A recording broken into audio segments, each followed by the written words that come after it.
आपल्या शैक्षणिक गुणवत्तेला नवी भरारी देणारे Shriram group of institute admission open for 11th and 12th science academy for IIT medical NDA and other competitive exam. Jaydatt tower Sangli road Ichalkaranji. Call 9921004600. Hello, good morning students. Welcome all of you.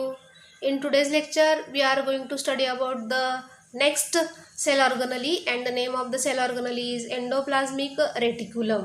Okay, so this endoplasmic reticulum is membrane bound cell organelle, and it mainly consists of a very much delicate branching strands, and it is also consist of a network of the three different types of the structures.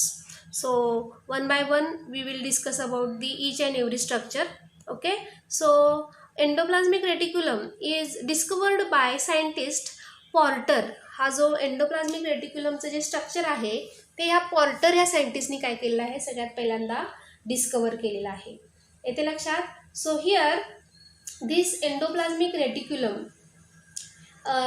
It is independent, and here जे काही सायटोप्लाझममध्ये ते freely dispersed कंडिशनमध्ये present असणार आहे. ER is freely dispersed in the cytoplasmic region. आता endoplasmic रेटिक्युलमचे जर components आपण बघितले तर ते एकूण 3 आहेत. एक आहे cisternae, second one tubules, and the third one is called as the vesicles. Okay, so cisternae these are the long branched and flattened structures. Okay, and these are mainly found in the cytoplasmic region, and they are actively involved in the formation of the protein. म्हणजे protein सिंथेसिसचं जे काम आहे ते protein synthesis करण्यासाठी या ठिकाणी या सिस्टर्नीचा वापर केला जातो. एंडोप्लाझ्मिक रेटिक्युलममधला हा जो प्रकार आहे cisternae, it is mainly useful for the synthesis of the proteins. Okay, and here this cisternae, it is mainly consist of a smaller that the subunits, these are called as the ribosomes. बघा ह्या endoplasmic reticulum वरती हे जी cisternae आहे ह्याच्यावरती हे जे granule like structures तुम्हाला बघायला मिळतात, these are called as the ribosomes. Okay, आणि त्यामुळे ह्याचा उपयोग कशासाठी केला जातो, प्रोटीनच्या सिंथेसिससाठी. नेक्स्ट आहे tubules.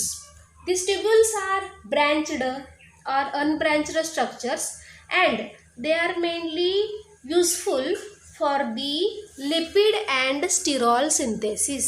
ह्याचा उपयोग कशासाठी केला जातो, लिपिड्स आणि स्टिरॉलच्या सिंथेसिससाठी केला जाईल. लिपिड म्हणजेच काय, these R in the form of the fat bodies. Okay, fatty constitution जे आहे किंवा जे काही हार्मोन्स असतात, ओके, त्या हार्मोनचं सिंथेसिस करण्यासाठी ह्या ट्युब्युल्सचा वापर केला जातो. And here they are free from ribosomes. बघा ह्याच्यावरती कुठलेही ग्रॅन्युल्स तुम्हाला बघायला मिळत नाही आहेत. They are free from ribosomes. Okay, and here they are useful for the synthesis of the lipids and the sterol. Next आहे vesicles. Vesicles are oval membrane bound structures. बघा हे कसे असणार आहेत, they are oval, okay, membrane bound structures. येते लक्षात. So these are called as the vesicles, and these are also free from ribosomes. हे सुद्धा काय असणार आहेत, ह्याच्यावरती सुद्धा रायबोझोम्सचे कुठलेही ग्रॅन्युल्स प्रेझेंट नसणार आहेत. They are also free from ribosomes. तर बघा एंडोप्लाझ्मिक रेटिक्युलमचे हे 3 कॉम्पोनंट्स आहेत. पहिला आहे cisternae. Cisternae are long, flat, parallel sac-like structures, and they are interconnected with each other. On the cisternae, there is presence of granule-like structures. These are called as the ribosomes. Okay, and due to presence of ribosomes, they are useful for the synthesis of the protein. Okay, सगळ्यात महत्त्वाचं active involvement कशासाठी असणार आहे, तर protein सिंथेसिससाठी. Next आहे tubules.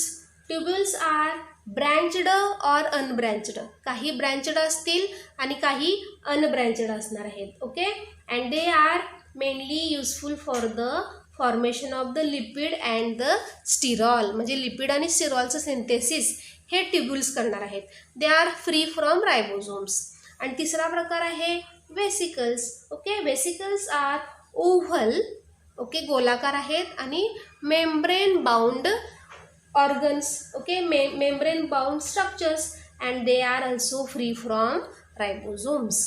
बघा, तुम्हाला एक्झामला क्वेश्चन विचारला जाऊ शकतो, which endoplasmic reticulum is free from ribosomes. तर ट्युब्युल्स आणि वेसिकल्स.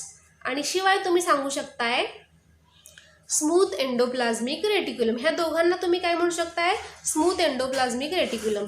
आणि सिस्टर्नीला तुम्ही काय म्हणू शकताय, these are called as the rough endoplasmic reticulum. Why we called it as a rough endoplasmic reticulum? Because it consist of a granule like structures that is the ribosomes.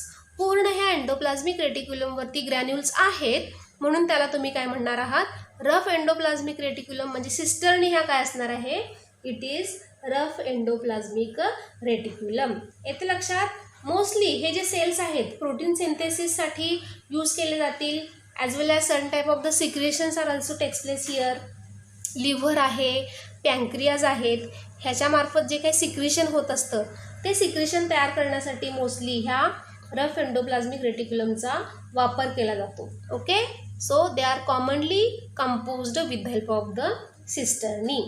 आणि tubules आणि जे vesicles आहेत ह्याच्यावरती ribosomes present नाही आहेत, म्हणून त्याला आपण काय म्हणणार आहोत, स्मूथ एंडोप्लाझ्मिक रेटिक्युलम. ह्याला आपण काय म्हणणार आहोत, स्मूथ एंडोप्लाझ्मिक रेटिक्युलम. ओके, आणि हे जे स्ट्रक्चर्स आहेत हे अबंडंटली काय तयार करणार आहेत, लिपिड स्टिरॉलचं सिंथेसिस करणार आहेत. म्हणजेच काय, ग्लायकोजन पण असणार आहे. Okay, mostly in the animal cells lipids they are in the form of the hormones, steroidal hormones. Okay, जे काही ॲडिपोज टिश्यूज आहेत बघा, ॲडिपोज टिश्यूज असतील, इंटरस्टिशियल सेल्स असणार आहेत, मसलमध्ये प्रेझेंट असणारे जे काही ग्लायकोजन असणार आहे.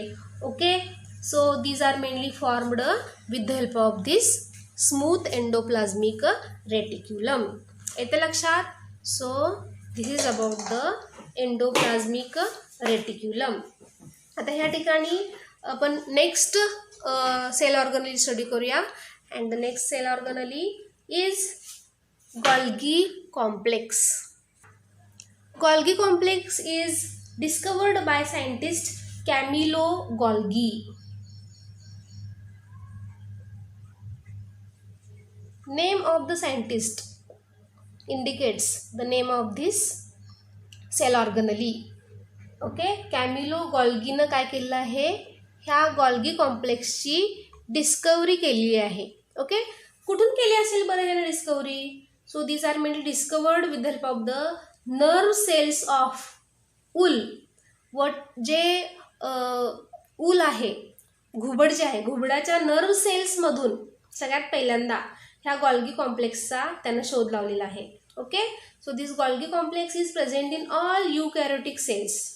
All present in all eukaryotic cells except कुणामध्ये नसतात, ॲब्सेंट कशामध्ये आहेत, एक्सेप्ट हिअर बघा,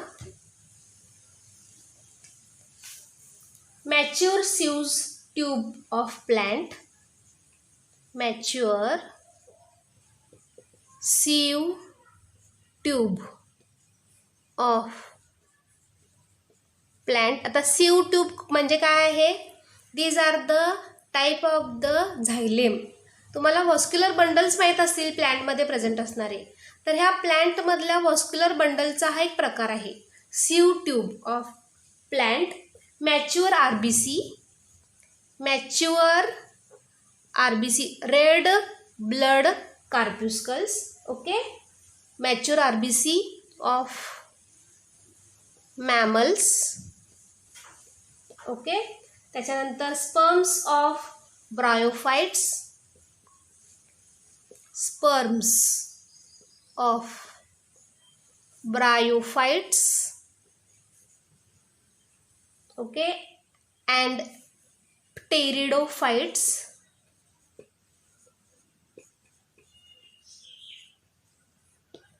कशामध्ये ॲबसेंट आहेत हे?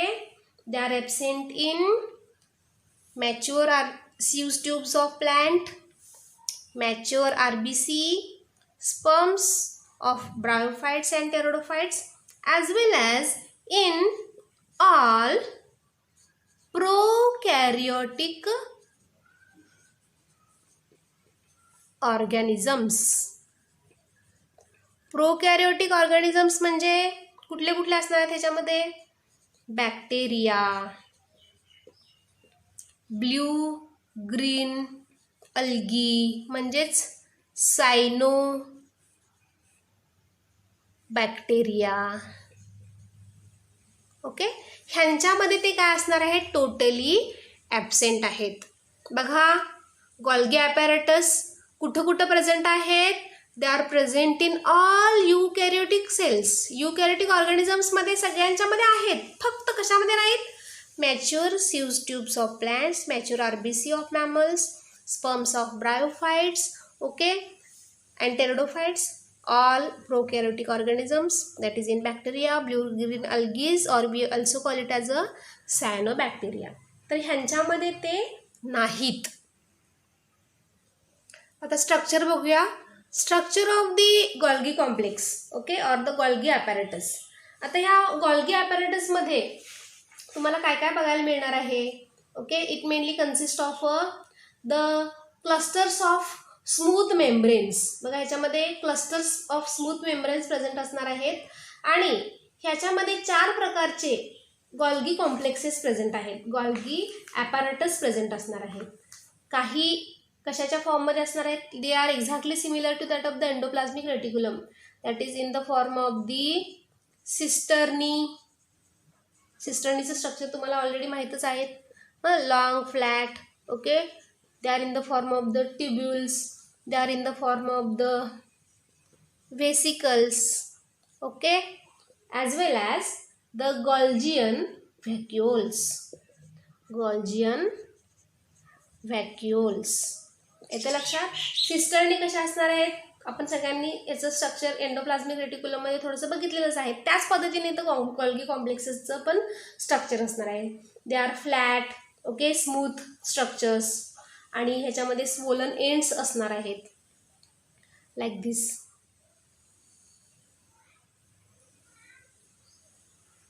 थोडीशी त्याचे एंड्स कशा आहेत? दे आर स्वोलन, थोडेसे फुगीर असणार आहेत. They are having a swollen ends like this.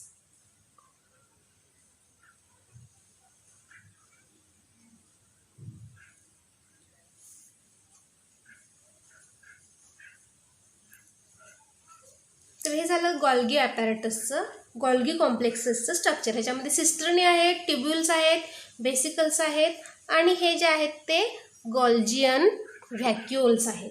Okay, so here this Golgi apparatus, ह्याचं जे मेन फंक्शन काय असणार आहे? These are useful for processes, package, transport and release of secretory proteins. जे काही सिक्रेटरी प्रोटीन्स असणार आहेत त्याला ट्रान्सपोर्ट करण्याचं काम हे गोल्गी ॲपॅरेटस करणार आहेत.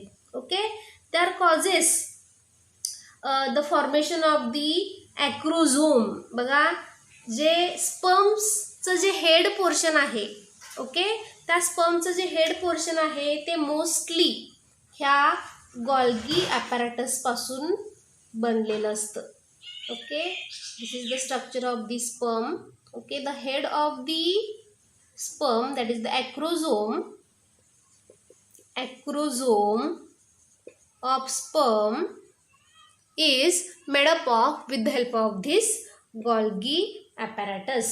येते लक्षात? Root cap of the taproot system. टॅपरूटचं जे काही रूट सिस्टीम आहे, see here, this is the structure of the roots. Okay, तर ह्याच्यामध्ये अगदी शेवटी हे जे स्ट्रक्चर कॅप जे आहे, रूट कॅप जी आहे, ती सुद्धा ह्या गोल्गी ॲपॅरेटसपासून बनलेली असते. येते लक्षात? And here this root cap it mainly consist of a mucilaginous coating. आणि हे जे म्युसिलॅजिनस कोटिंग आहे, जे रूट कॅपसाठी, रूट टिपसाठी लुब्रिकेशन म्हणून वापरलं जातं. म्हणजे हे जे रूट आहे ते जमिनीमध्ये घुसवण्यासाठी वापरलं जातं. तर हे सुद्धा स्ट्रक्चर ह्या गॉल्गी ॲपॅरेटसपासून बनलेलं असतं. So Golgi apparatus these are also useful for the formation of the protein synthesis, okay, like endoplasmic reticulum. Okay, so that's why here Golgi apparatus, they are the modified endoplasmic reticulum. Golgi complexes हे काय आहेत? Modified endoplasmic रेटिक्युलम्स आहेत. त्याच्यानंतर next point आपण बघणार आहोत, next cell organelle, and the name of the cell organelle is the lysosomes. Lysosome is first of all discovered by scientist D. Dewey. Discovery कोणी केलेली आहे तर त्या सायंटिस्टचं नाव आहे Christian de ड्यूवे.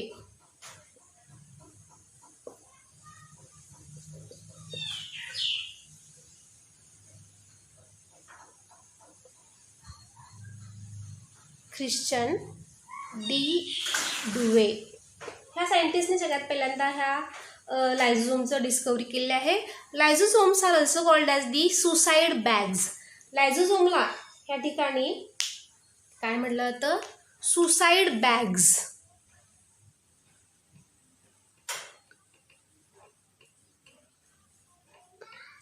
These are also called as the suicide bags. Okay, so this lysosome, it mainly consists of hydrolytic enzymes.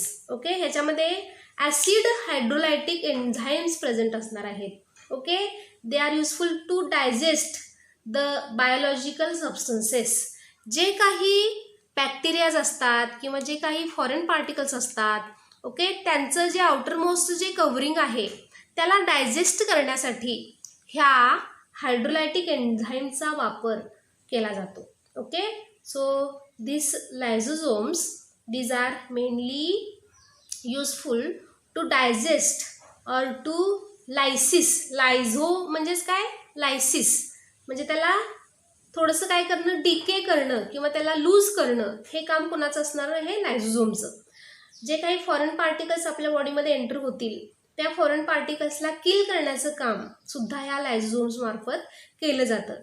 बघा, टीअरमध्ये ज्या काही अश्रुग्रंथी आहेत, डोळ्यामधनं जे अश्रू येतात त्याच्यामध्ये सुद्धा लायझोझाईम हे एन्झाईम प्रेझेंट असतं. Okay, so this lysozyme enzyme it is mainly present in this lysosome which digest the outermost covering of the foreign particles. त्याचं जे सेल वॉल आहे ते सेल वॉल लूज करण्यासाठी ह्या लायझोझोमच्या साह्यानं ते काय केलं जातात? त्याचा वापर केला जातो. येते लक्षात? So this membranes of lysosome is strengthened by cholesterol, cortisone and heparin. लायझोझोमचं जे आउटरमोस्ट जे कव्हरिंग आहे हे कव्हरिंग कशापासून बनलेलं असतं? तर ह्या ठिकाणी हेपॅरिनपासून बनलेलं असणार आहे. येते लक्षात?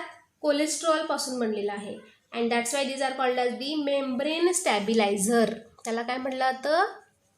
Membrane stabiliser. ठीक आहे. So here this lysosomes they are further divided into various types. लायझोझोमचे वेगवेगळे प्रकार आहेत. त्यातला पहिला प्रकार आहे primary lysosomes. Okay, first type is called as the primary lysosomes. पहिला प्रकार आहे primary lysosome.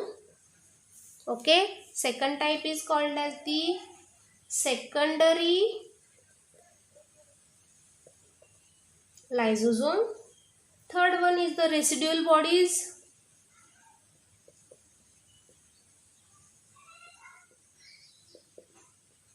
And fourth one is the autophagic vacuoles.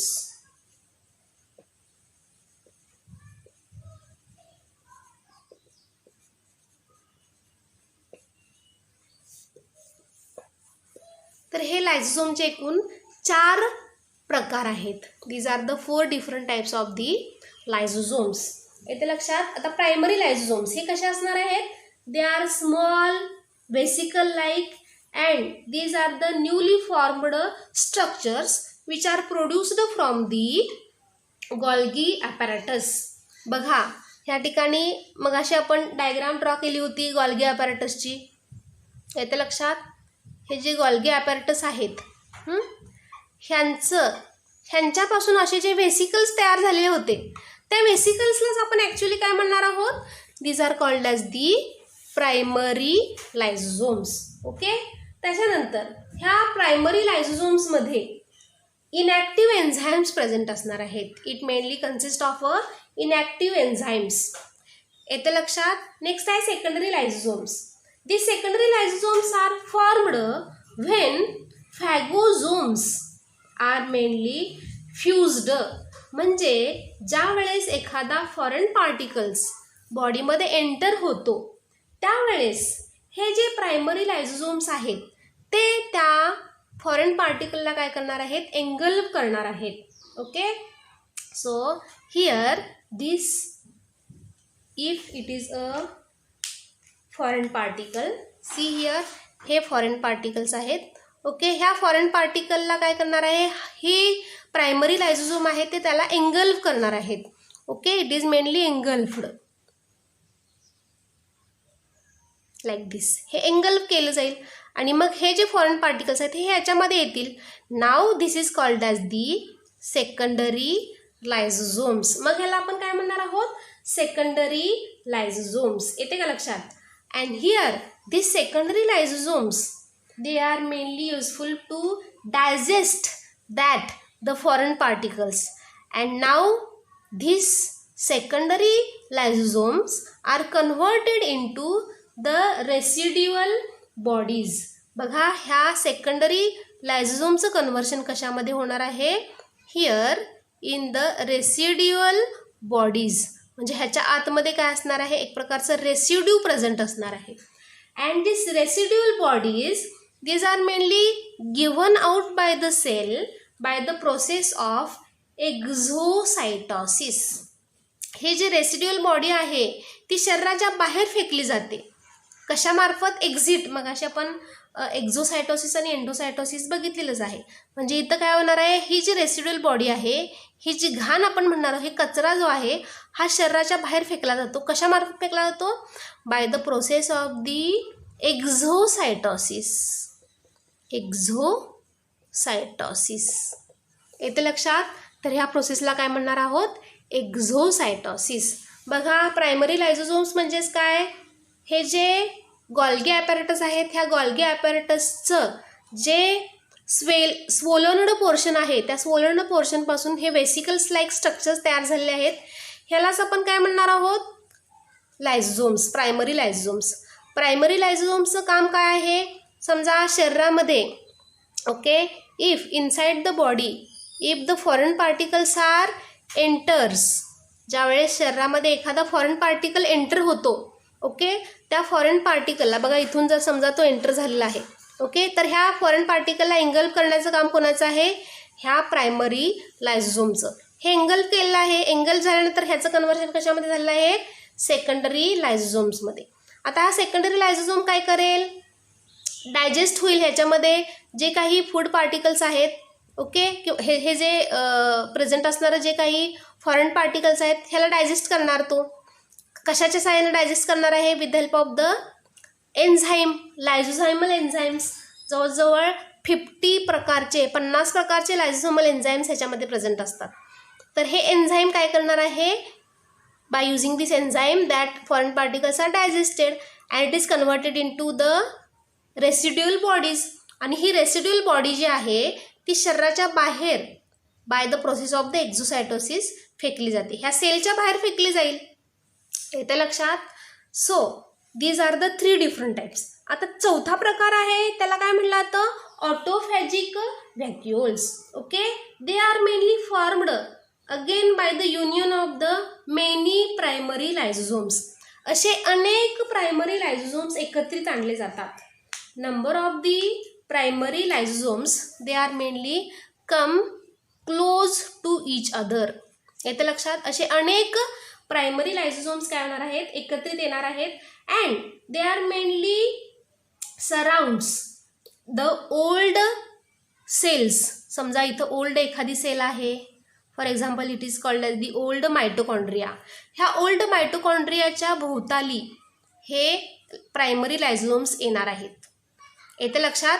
And they digest this mitochondria. आणि ह्या मायटोकॉन्ड्रियाला काय करणार आहेत, ते डायजेस्ट करणार आहेत by the process of autolysis. Okay. आणि म्हणून त्याला काय म्हणलं जातं, autophagosomes. Okay. Or the autophagic vacuoles. ह्याला काय म्हणणार आहोत, ऑटोफॅजिक व्हॅक्युल्स. येते लक्षात. So these are the different types of the lysosomes. Intra as well as the extracellular digestion is takes place by using these lysosomes. Okay.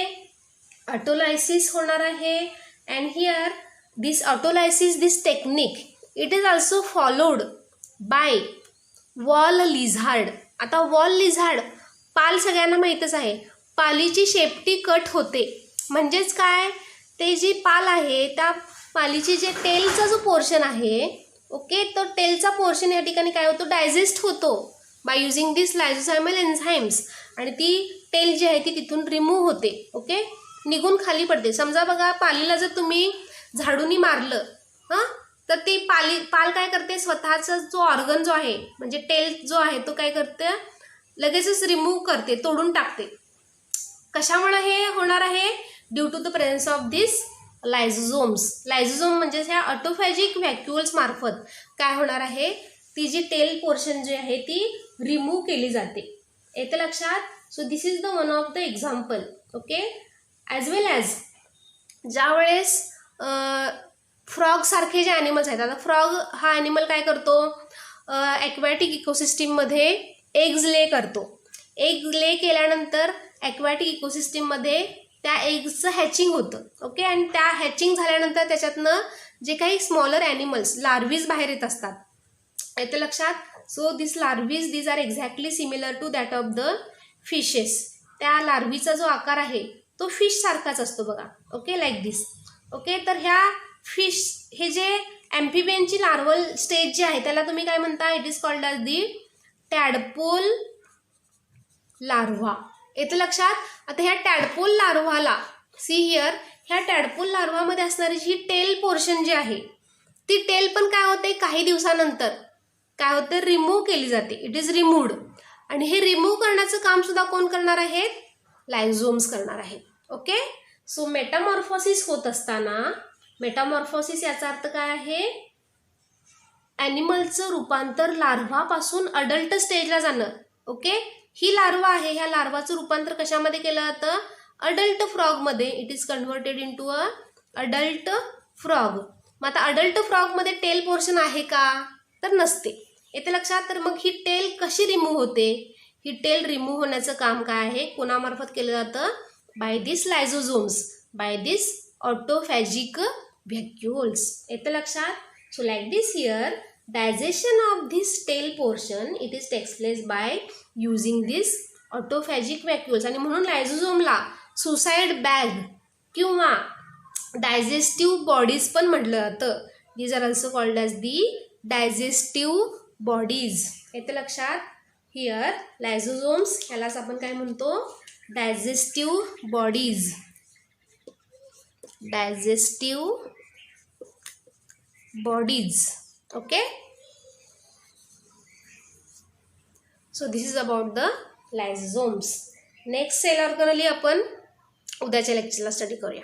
Okay. Thank you all of you. See you in the next lecture.